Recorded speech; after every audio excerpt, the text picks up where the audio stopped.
Well, evidently, Gerrit Cole took one look around and said, "Nah, I should head back to New York." That's probably the right thing to do.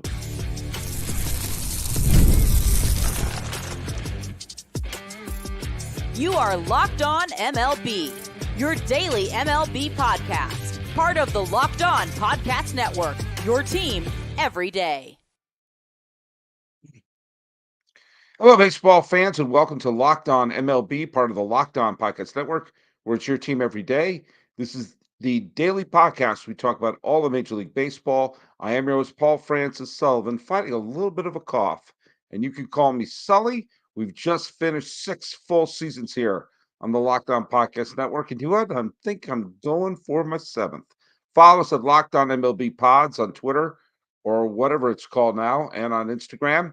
I am your pal Sully. I'm at Sully Baseball on Twitter, Sully Baseball Podcast on Instagram. And today's episode is sponsored by our good friends over at FanDuel.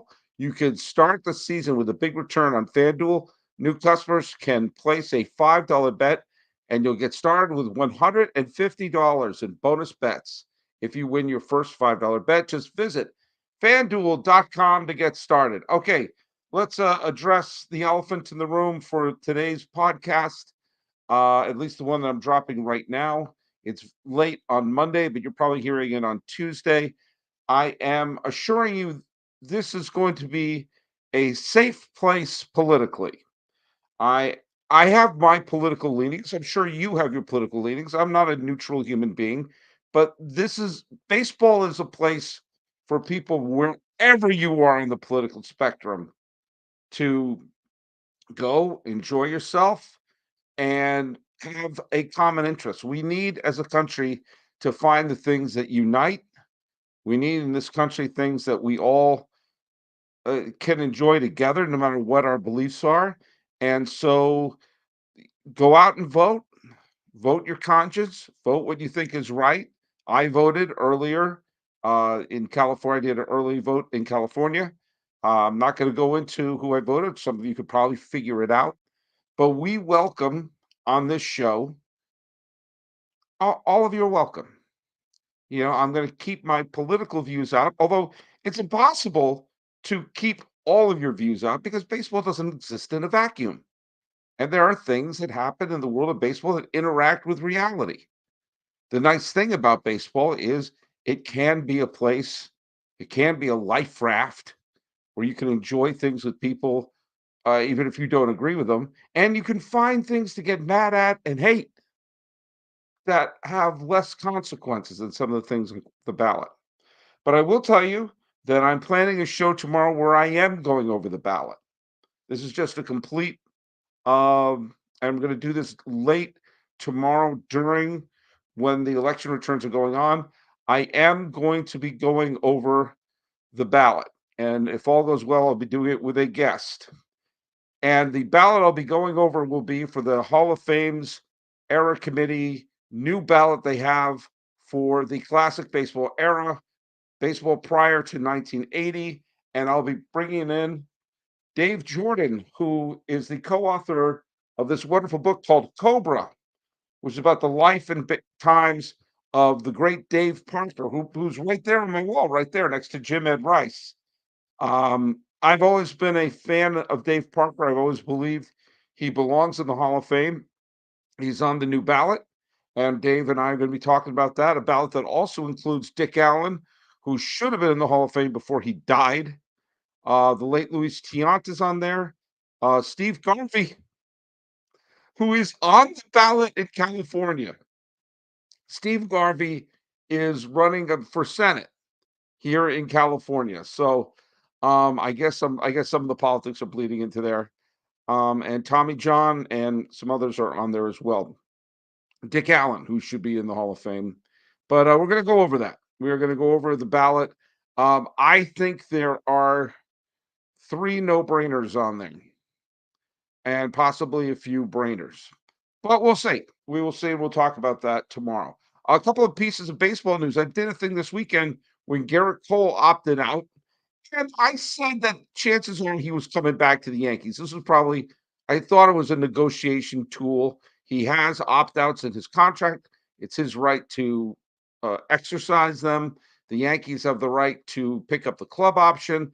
And it looks like, while it wasn't as simple as the Yankees picking up the club option, it looks like they came up with at least an agreement to stay and work out a new contract or work out new incentives or whatever.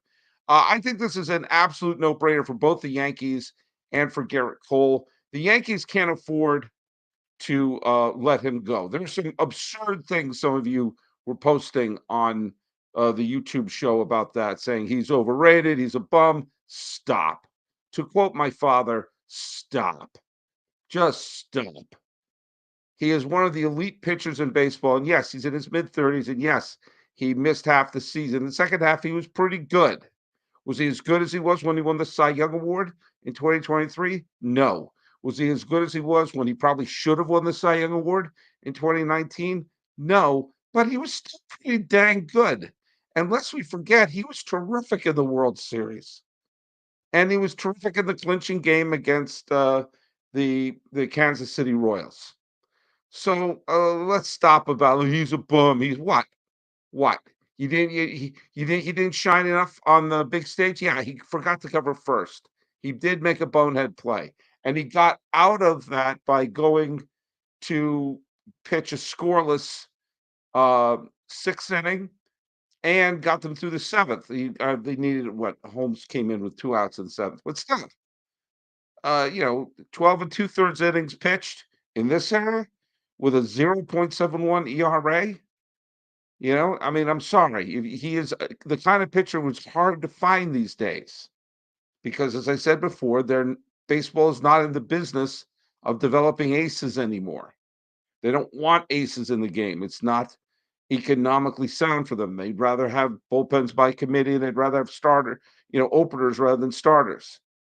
The Yankees can't let that Jenga piece pull out. And also, look, I've made it clear that in order to get Juan Soto, it's very simple. The White Sox can sign Juan Soto. All you need to do is offer $1 more than anyone else is offering. I stand by that. He will go. It's the easiest prediction. I also predict the sun will rise tomorrow. Soto will go to the highest bidder.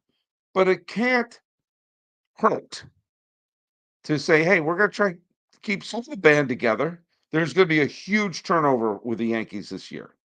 Rizzo is probably gone at first. Verdugo is probably gone. Gleyber Torres is probably gone. A bunch of the players are going to skedaddle. The New York Yankees are going to defend their American League title with a much different cast. So bringing in some of the stars, it will probably behoove them. So yeah, it'll help matters that they're keeping him aboard.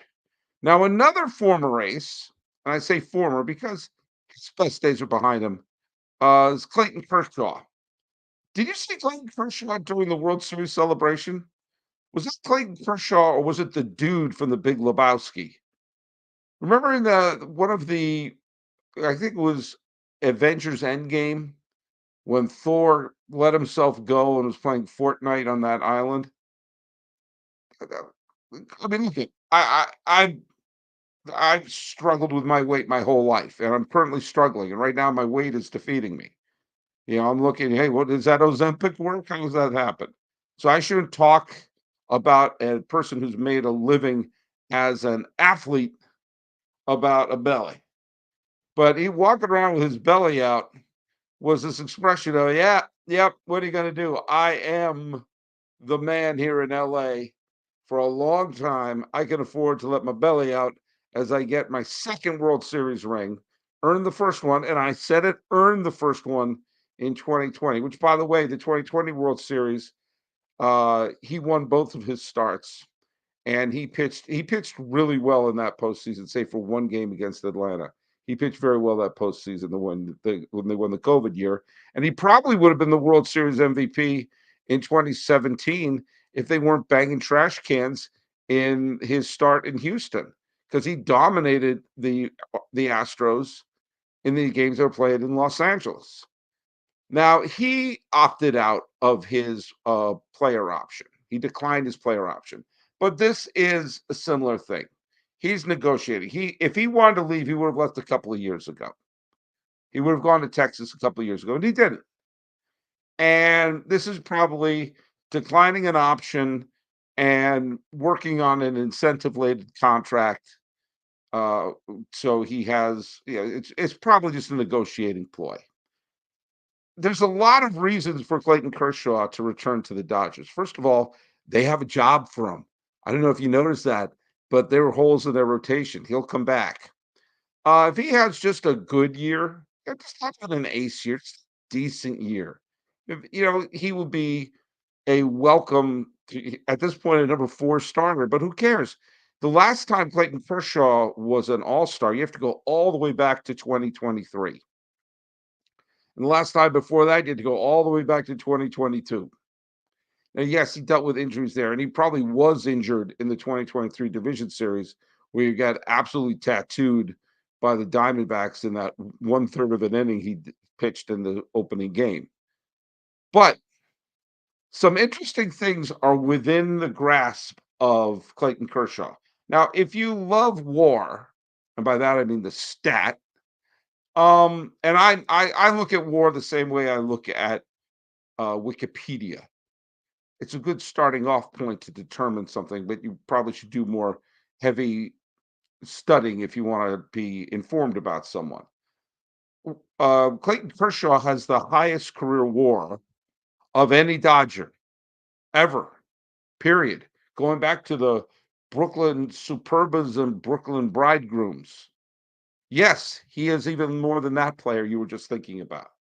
So he is, in terms of Dodger career history, he's tremendous. Now, if he could find a way to win 22 more games in his career, he will have the most wins in the history of the Dodgers franchise. Right now, he's at 212 wins, and Don Sutton is at 233. That's probably not going to happen. It'll be close, but it's probably not going to happen. And he's not going to touch Don Sutton's innings pitched record. Don Sutton has thrown 3,800 innings. Clayton Kershaw has thrown 2,700. But strikeouts. As of this recording, Clayton Kershaw has more career strikeouts than anyone in Dodger history, whether it be Brooklyn or Los Angeles. He's at 2,968 career strikeouts, all with the Dodgers. Now, he needs 12 strikeouts to pass Zach Greinke. Now, this I find, and by the way, I'm now going to show you a major difference between Kershaw and Greinke. 19 pitchers in the history of baseball have struck out 300 batters. I've mentioned this before.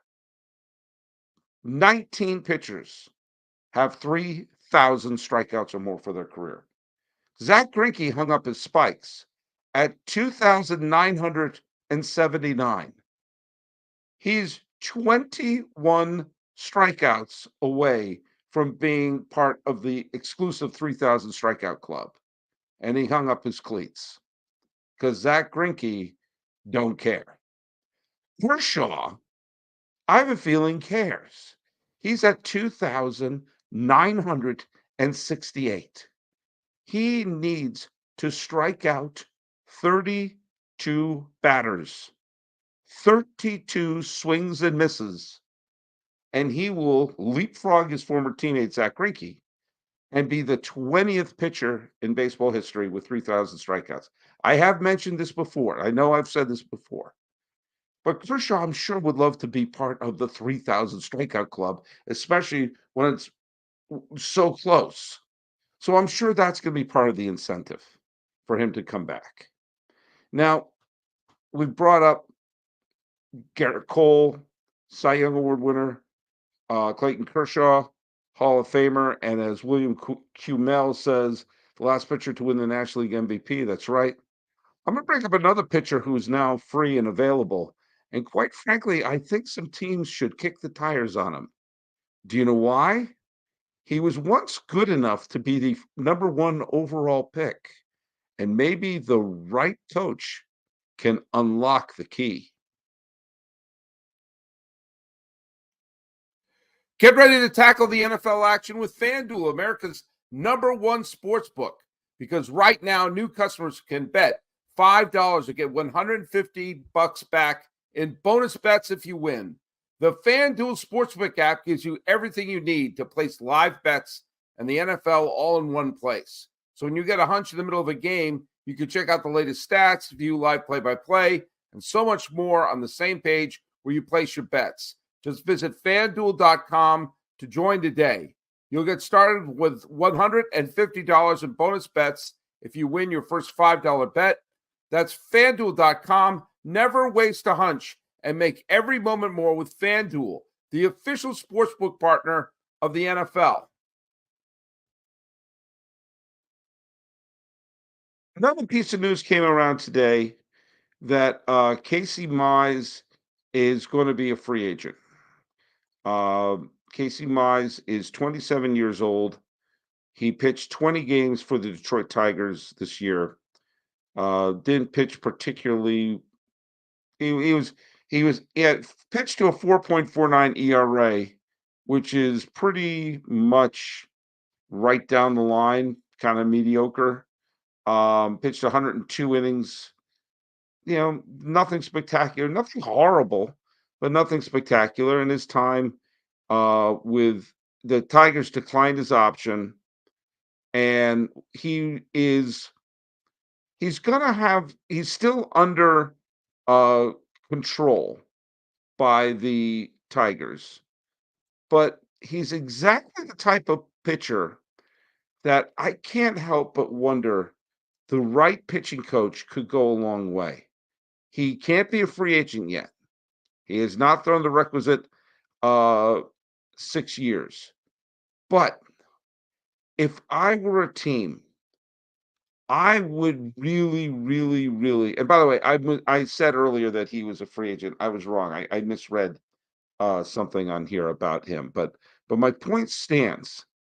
If you're a rebuilding club, or if you're a team that has aspirations to put together a club at not exactly the the highest price, or what the heck, you're any club that needs starting pitching or pitching of any kind. Isn't Casey Mize the exact type of pitcher that you should be looking for? In a way, you're buying low on him. This is a guy who at one point, when he was a star at Auburn, was the #1 overall pick. And he was the #1 overall pick after the 2018 season. And it just hasn't worked out in the major leagues. But there are instances where you have the right Rubik's Cube and you work things out. Maybe you try him out and he gives you depth as a middle reliever. Maybe he could be a good starter at some place. You have to take a look at some of these pitchers who have been given were top prospects and could be given a shot. But if there's anybody who is going to shine bright for the Rays, it'd be someone like Casey Mize. Sometimes pitchers need to have a change of scenery. Sometimes they need to be a reclamation project. And I'm hoping that's going to be the case with Casey Mize. I never, ever give up hope on someone who had the talent to be the #1 overall pick. Even if they're not going to become a superstar, to offer something. This is that time of year when teams are going to be bargain shopping, and you're starting to see some teams issuing qualifying offers to realizing, hey, the Red Sox better offer something to Nick Pivetta. The Mets better offer some to Manaea and Severino, because you know what you're going to get with them. I love reclamation projects, and Mize is someone I'm looking like, bet the right coach would be able to unlock him. Or you go for someone who may be coming off of injury and is right now available. Remember Jose Urquidy won a World Series with the Astros? He was a 27-year-old who pitched really well for them in that championship year, but really wasn't much of a factor in the postseason. I remember he pitched pretty well as a young player, but he is now going to be, he's going to be 30 next year. He didn't pitch at all last year. And the bargain basement hunters of someone like an Urquidy could go a long, long way. A change of scenery, a chance to reinvent themselves, give them a shot. I love when you're starting to see teams like the Royals keeping Michael Wacha, or I mentioned the fact that the Red Sox are trying to keep Nick Pivetta around. Not that Nick Pivetta is the second coming of Roger Clemens, but you know what you're getting with Nick Pivetta. You're getting a major league pitcher. An ace? Nope. A superstar? Nope. Someone who could potentially do the job? Yep. The key to it is just stockpiling talent and giving talent a chance. We're going to be doing a whole thing about the top 50 free agents, and I'm going to be really going over where I think a lot of them are going to go. I'm not going to make a prediction with Juan Soto, but Corbin Burns is floating out there. And you know what? Call me crazy. I've been called worse, but I think there are a lot of teams out there have a sense of desperation to win in 2025. And the fact of the matter is, you're going to see the Mets who want to show off. They're going to be bidding on everybody here. Now, Silent E makes an interesting point here. All-Star doesn't mean much to me. It seems like a popularity contest. I'm sure there's something missing, but it just feels like this to me. I get it. And every year there's players who are on, make the All-Star team to make you scratch your head. A reminder, Clay Holmes made the All-Star team this year. Clay Holmes, who was so unreliable at his job that he lost his job by the time they got to the postseason. But he still made the All-Star team. And the Oakland A's Brent Rooker didn't. And Brent Rooker, who finished the season, if you're a WAR person, is 5.6 WAR, 39 home runs, 112 RBIs, an OPS of 927. He didn't make the All-Star team. But generally, if you made the All-Star team, whether or not you think they're the best ones, or whether or not you're just talking about the fan voting, if you made the team, the odds are you're not a bad player. Odds are you're pretty good. You're pretty good. So, again, maybe it's like WAR. I don't adhere to WAR as the end-all, be-all, but it's a good jumping-off point. And I don't look at the All-Star team as the end-all, be-all, but they tend not to put bad players on the team. Now, speaking of bad, I'm fascinated by the final out of a playoff series and final out of the World Series and everything. And I was looking at a montage of them, and something occurred to me. We, as fans, we, as a society, are better than we used to be. It's very easy, and it's almost cliche to talk about how people are worse than they used to be, behavior is worse, respect is worse, all this other stuff. No, we're better than we used to be. We behave better. We're more respectful than we used to be. And my watching of the final outs of these playoff series has proven it.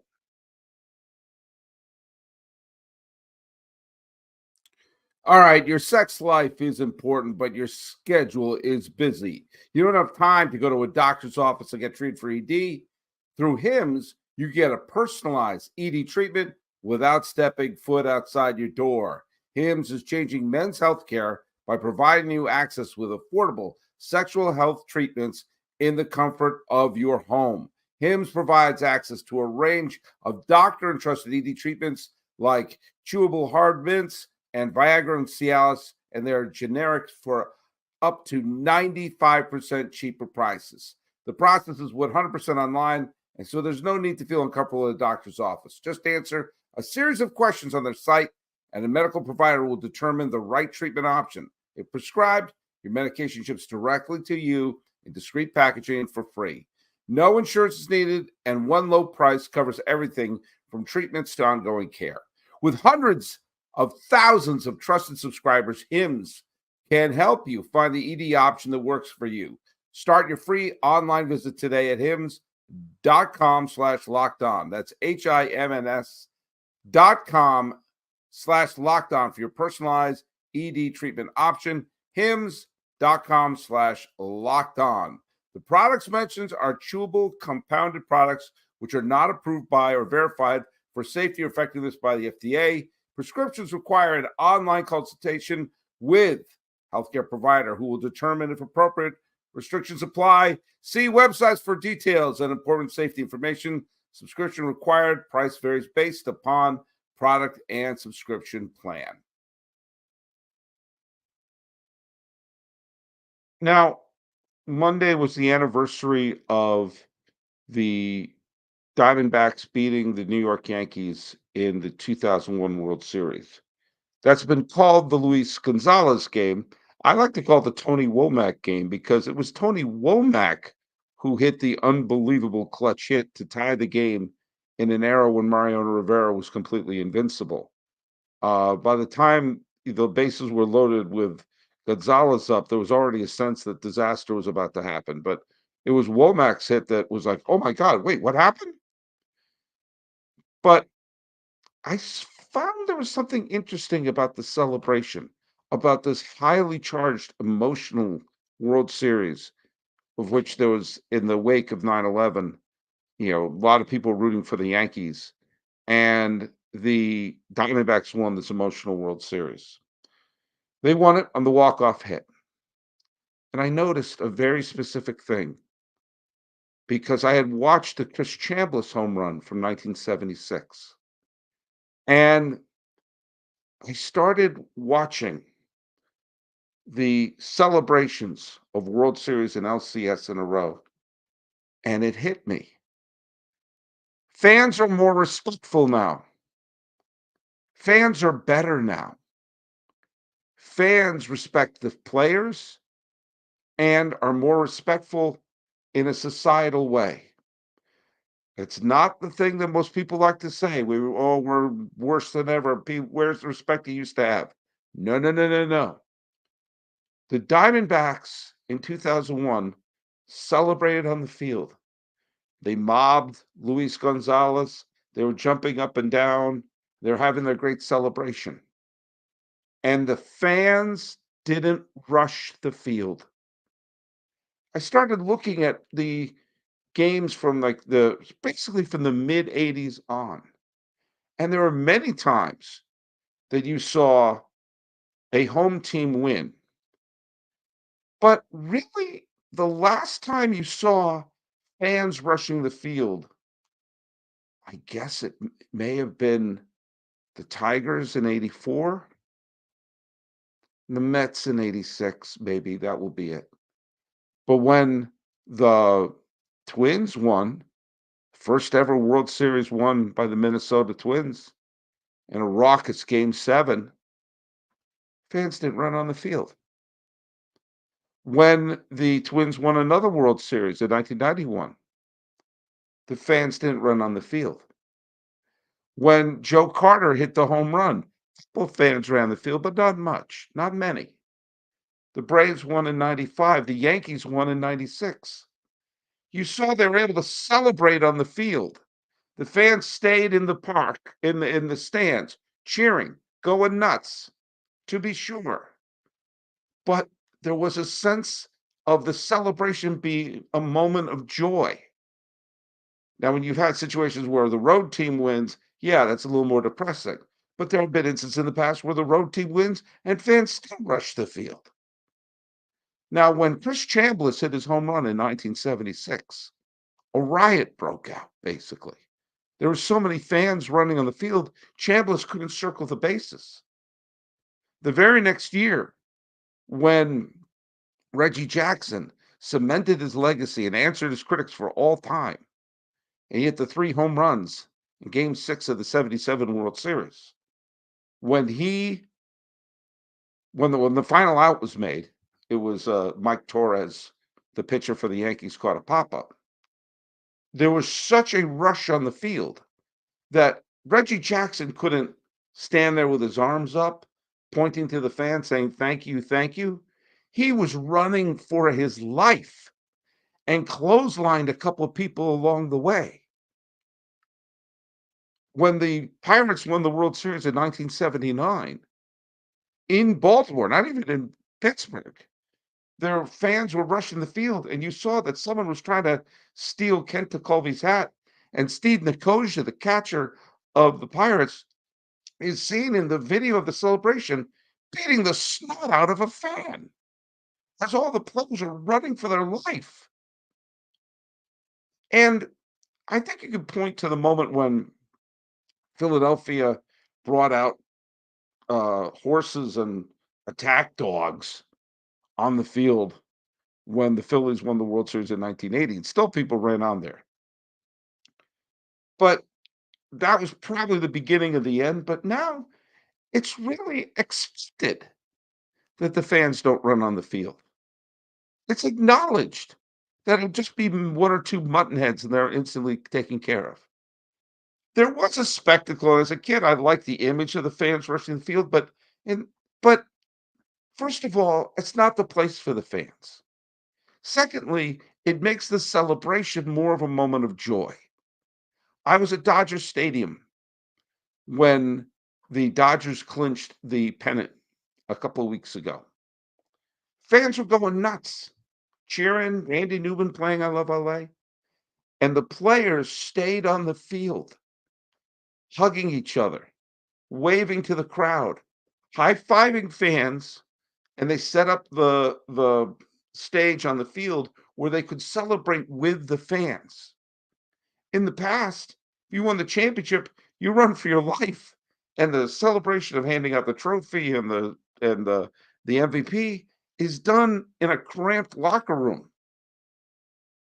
Now it's a joyous celebration with the fans, with the players families come out, and that's better. That's better. You don't want to say, "Yay, we won. We may die." So maybe as a country and as a society, we are improving in some ways. It's always easy to point to the present and say, "Back in my day, it was better." Back in my day, it was worse. And we're a little better now. Maybe things aren't always bad. Maybe we aren't as bad as some people try to make us feel. That's not a political statement because both sides try to paint the world in a dark way.